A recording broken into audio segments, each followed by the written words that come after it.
Hello everyone. तो 16 जुलाई shift 1 के exam हो चुके हैं। मैक्सिमम क्वेश्चंस हमें मिल चुके हैं, जीके के लगभग सभी क्वेश्चंस मिल गए हैं। तो हम बात करते हैं इंग्लिश से। तो इंग्लिश का जो ओवरऑल लेवल बताया उन्होंने, इजी आ रहा है, ठीक है। बस पैसेज हल्का सा, पैसेज जैसे कल थोड़ा मुश्किल आया था, लोग कहते हैं 4-5 बार पढ़ने में भी सॉल्व नहीं हो पा रहा था, वैसा नहीं था। पैसेज भी थोड़ा ईजी था, ठीक है, मतलब मॉडरेट टाइप कह सकते हैं, इतना इजी भी नहीं। लेकिन ओवरऑल जो उन्होंने मुझे बताया कि इंग्लिश का लेवल इजी रहा है। आपके अकॉर्डिंग लेवल डिफरेंट हो सकता है, क्योंकि किसी की प्रिपरेशन कहीं और होती है, किसी की प्रिपरेशन किसी और लेवल पे होती है, ठीक है। तो उन्होंने जैसा बताया, उन्होंने बताया ईजी लेवल आ रहा है इंग्लिश का, और बाकी ज़्यादातर लोग ये बता रहे हैं इंग्लिश ईजी चल रही है, ठीक है। बीच में पैसेज आपका थोड़ा डिफिकल्ट हो गया था, बट अब फिर से ईजी आ रहा है। नेक्स्ट आपका इक्विटेबल का सिनोनिम पूछा गया था। क्वेश्चन थे फेयर, जस्ट, हॉनेस्ट, इक्विटेबल, ठीक है। सेकंड माइनर का एंटोनिम पूछा था। माइनर मतलब छोटा, वरना मेजर, इंपॉर्टेंट। नेक्स्ट हमारा वन वर्ड सब्स्टिट्यूशन से क्वेश्चन था। ईडियम से क्वेश्चन नहीं पूछा गया था। जैसे मैं देख पा रहा हूँ कि वन वर्ड सब्स्टिट्यूशन के ज़्यादा क्वेश्चन पूछे जा रहे हैं। ईडियम का मान लीजिए 4 शिफ्ट हुआ तो एक ही शिफ्ट में आपका ईडियम क्वेश्चन मिलेगा, बाकी आपके वन वर्ड सब्स्टिट्यूशन क्वेश्चन ज़्यादा पूछे जा रहे हैं। तो extreme scarcity of food question था। उन्होंने बताया था सेवर डर्थ ऑफ फूड, मतलब खाने की बहुत ज़्यादा कमी, ठीक है। तो फैमाइन होता है इसका मीनिंग, या फिर कुछ और भी हो सकता है, बहुत सारे वर्ड्स होते हैं इसके लिए। तो जो बेसिक वर्ड होता है वो फैमाइन होता है, एक्सट्रीम स्कार्सिटी ऑफ फूड या severe dearth of food. Spelling thermometer की थी, करेक्टली स्पेल्ड वर्ड फाइंड करना था आपको। Adverb form of efficient, efficient का एडवर्ब फॉर्म क्या होगा? काफ़ी ईजी एडवर्ब बनाने के आपको जस्ट ly ऐड करना होता है, तो एफिशिएंटली होगा। अब ऑप्शन उन्होंने नहीं बताया, तो उन्होंने खाली क्वेश्चन बताया है। अगर ऑप्शन डिफरेंट है तो अलग भी हो सकता है, ठीक है। कोई भी पेपर दे के आ रहा तो वो सब कुछ एकदम एज इट इज़ याद करके नहीं आ सकता बाहर, वो सिर्फ क्वेश्चन ही बता सकता है, ऑप्शन तो कोई याद नहीं कर सकता। तो आप ये ना बोले कि ये गलत है, ये ऑप्शन नहीं था। अगर आपको याद है कोई क्वेश्चन तो बहुत बढ़िया, आप ऐड कर दीजिए ताकि दूसरे लोगों को पता चल पाए क्या क्वेश्चन पूछे जा रहे हैं और क्या ऑप्शन हैं उसके। फिलअप में कंडीशनल सेंटेंस का क्वेश्चन था, वाइल करके बता रहे थे क्वेश्चन था, ठीक है। वाइल में आपको पता होगा जो रूल यूज होते हैं कंडीशनल सेंटेंस में, उसको पढ़ लीजिए। कंडीशनल सेंटेंस काफ़ी ज़्यादा इंपॉर्टेंट है, सभी शिफ्ट में लगभग क्वेश्चन पूछा जा रहा है कंडीशनल सेंटेंस का। सब्जेक्ट वर्ब एग्रीमेंट से क्वेश्चन पूछा जा रहा है और वर्ब से क्वेश्चन पूछा जा रहा है। तो ये कुछ इंपॉर्टेंट चैप्टर्स हैं। नरेशन और वॉइस अपनी ईजी चल रही है, कुछ ज़्यादा नहीं। तो 2 क्वेश्चन एरर के पूछे गए थे, ठीक है। एक क्वेश्चन आपका नरेशन पार्ट से था, मतलब नरेशन का क्वेश्चन पूरा लिखा होगा, उसमें कुछ एरर पार्ट था, ठीक है। मतलब नरेशन से उन्होंने बताया 2 क्वेश्चन आए थे। एक सिंपल नरेशन जो चेंज करना होता है, मतलब एक्टिव से डायरेक्ट से इनडायरेक्ट क्यों जाना होता है, और एक नरेशन का पूरा क्वेश्चन नोट था, उसी में कुछ एरर पार्ट था, वो आपको फाइंड करना था। तो 2 क्वेश्चन थे एरर के, 2 से 3 क्वेश्चन एरर पार्ट पूछे जाते हैं। दूसरा एरर शायद उन्होंने सब्जेक्ट वर्ब एग्रीमेंट बताया था, कंफर्म नहीं है। अगर आपको याद हो दूसरा एरर किस टॉपिक से आया था तो मेंशन कर दीजिएगा। पैसेज से क्वेश्चन आया था, पैसेज का लेवल बताया मैंने, मॉडरेट लेवल था, ठीक है। आपको अच्छे से पढ़ना पड़ेगा 1-2 बार, तभी आपका आंसर आएंगे अच्छे से। वो कैप पूछा जा रहा है एक क्वेश्चन, ऑप्टिमल पूछा गया था। 4 क्वेश्चन थे वो कैप के आपके।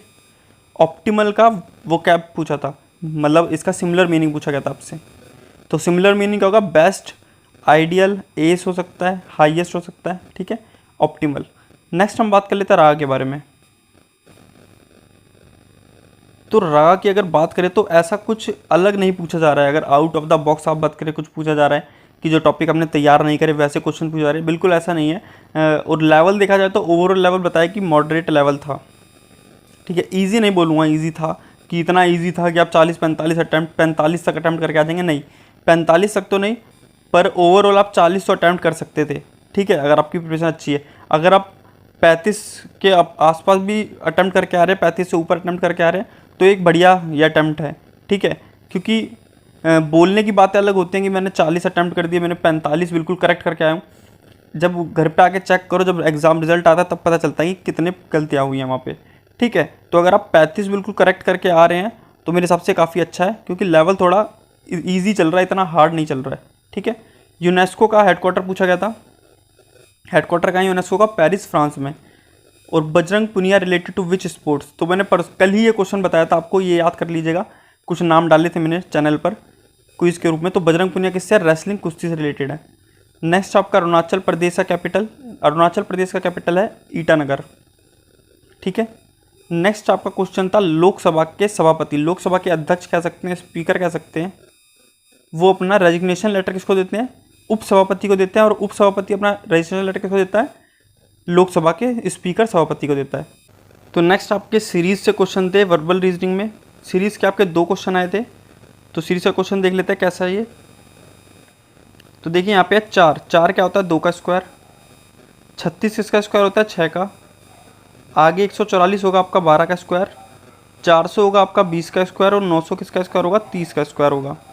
अब देखिए 2 से 6 बनाने के लिए 4 ऐड करा, 6 से 12 बनाने के लिए 6 ऐड करा, 12 से 20 बनाने के लिए 8 ऐड और 20 से 30 बनाने के लिए 8 ऐड, 4 6 8 10, तो आगे कितना ऐड करूँगा 12। तो यहाँ पे क्वेश्चन मार्क की जगह आएगा 42 का स्क्वायर। 42 का स्क्वायर कहता है 2 का स्क्वायर होता है 4, 4 का स्क्वायर होता है 16 और 4 दूनी 8 दूनी 16। तो इसको ऐड कर लेंगे 4 6 1764 आपका 42 का स्क्वायर हो जाएगा, जो कि आंसर होगा आपका। ठीक है, नेक्स्ट हम बात करें नॉन वर्बल रीजनिंग के 4 क्वेश्चन आए थे। बता रहे थे 2 क्वेश्चन तो ईजी थे, लेकिन 2 क्वेश्चन थोड़े टाइम लेने वाले थे, मतलब इतना ज़्यादा टाइम नहीं, मतलब मॉडरेट लेवल के थे, थोड़ा आपको उनको ध्यान देना पड़ेगा। लेकिन 2 क्वेश्चन काफ़ी ज़्यादा ईजी आए थे। विटामिन सी किस एसिड होता है, विटामिन सी में कौन सा एसिड होता है, ये पूछा गया था। तो विटामिन सी में एस्कॉर्बिक एसिड होता है। तो vitamin A B C D E उनसे कौन सी बीमारियाँ होती है वो भी आपको पढ़ के जाना है, आगे ऐसा क्वेश्चन भी आ सकता है। ठीक है, पीरियड डाल रखी है मैंने साइंस के पार्ट की, वो आप देख लीजिएगा। मैथ्स के कैलकुलेटिव क्वेश्चंस आ रहे हैं। ठीक है, मैथ्स इतनी ज़्यादा ईजी नहीं आ रही है जितना लोग बता रहे हैं। मतलब आपके अगर 7 क्वेश्चन आए तो मैं कह सकता हूँ 3 क्वेश्चन ईजी होंगे और बाकी रिमेनिंग 3 से 4 क्वेश्चन थोड़े कैलकुलेटिव होंगे। मतलब टफ नहीं होंगे, होगा ईजी, आपको आता होगा, लेकिन कैलकुलेशन करने में आपको टाइम लगेगा। और वही चीज़ एग्जाम के लिए टफ होती है, क्योंकि जहाँ टाइम ज़्यादा लग जाएगा तो नीचे के क्वेश्चंस हैं उनके टाइम कट हो जाएगा। ठीक है ना, उनमें टाइम नहीं दे पाएंगे आप। तो किसी भी क्वेश्चन में ज़्यादा टाइम लगे तो उसे वहीं पे स्किप करना है और आगे पूरा पेपर अटैम्प्ट करने की हमें पहले कोशिश करनी है। ठीक है, जब पूरा क्वेश्चन पेपर अटैम्प्ट कर लें हम, जो अपने 30 क्वेश्चन है रहा के सारे अटैम्प्ट कर लें, फिर टाइम बचे तो हमें जो कैलकुलेटिव पार्ट है उनको टाइम देना है। ठीक है, ट्रिगोमेंसुरेशन का एक एक क्वेश्चन हर शिफ्ट में पूछा जा रहा है। प्रोबेबिलिटी का क्वेश्चन इस शिफ्ट में नहीं पूछा गया, मतलब प्रोबेबिलिटी क्वेश्चन अभी तक जितनी शिफ्ट हुई है उसमें खाली 2 शिफ्ट में प्रोबेबिलिटी क्वेश्चन पूछा गया था, फिर उसके बाद अभी तक प्रोबेबिलिटी क्वेश्चन नहीं पूछा गया। रीजनिंग का टाइम टेकिंग है थोड़ी, मतलब उन्होंने बताया ईजी टू मॉडरेट, कुछ क्वेश्चन ईजी आ रहे हैं लेकिन कुछ क्वेश्चन थोड़े टाइम टेकिंग आ रहे हैं। सेटिंग अरेंजमेंट, रैंकिंग, बाकी जो आपके बेसिक चैप्टर्स है वहीं से चल रहा है, कोई अलग चैप्टर नहीं आया है। हाँ, क्लॉक की बात कर ले तो क्लॉक के 2 शिफ्ट में देखने को मिला क्वेश्चन आए हैं, और क्लॉक का सिंपल क्वेश्चन है 4:10, 8:35, आपको इनके बीच का एंगल निकालना है।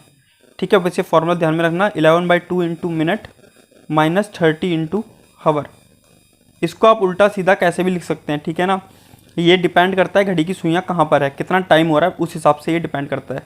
ठीक है, तो 11/2 इंटू मिनट माइनस 30 इंटू हावर, ये फॉर्मूला ध्यान रखेंगे तो अगर दोबारा से क्लॉक का क्वेश्चन आएगा सिंपल तो आप उसे अटैम्प्ट कर पाएंगे। तो यही लेवल चल रहा है। बेसिक हम देखें तो थोड़ा रगा का लेवल थोड़ा मॉडरेट हुआ है पहले से, जो पहली शिफ्ट थी उनसे। बाकी इंग्लिश का लेवल वही चल रहा है, ईजी चल रही है इंग्लिश। तो आई होप आपकी प्रिपरेशन अच्छी चल रही होगी। जो टॉपिक आपका यहाँ पे कंप्लीट नहीं है इन सब टॉपिक्स में से, उन पर ज़्यादा कमांड करनी है, और मैथ्स के टॉपिक जो अलग मिलते जाएंगे मुझे या और क्वेश्चन मिलेंगे तो मैं उन्हें टेलीग्राम चैनल प्रोवाइड करा दूंगा, और एक्सपेक्टेड क्वेश्चन के क्विज फॉर्म में डालते रहता हूँ मैं, आप उन्हें चेक कर लीजिएगा। थैंक यू, मिलते जल्दी नेक्स्ट शिफ्ट के रिव्यू के साथ।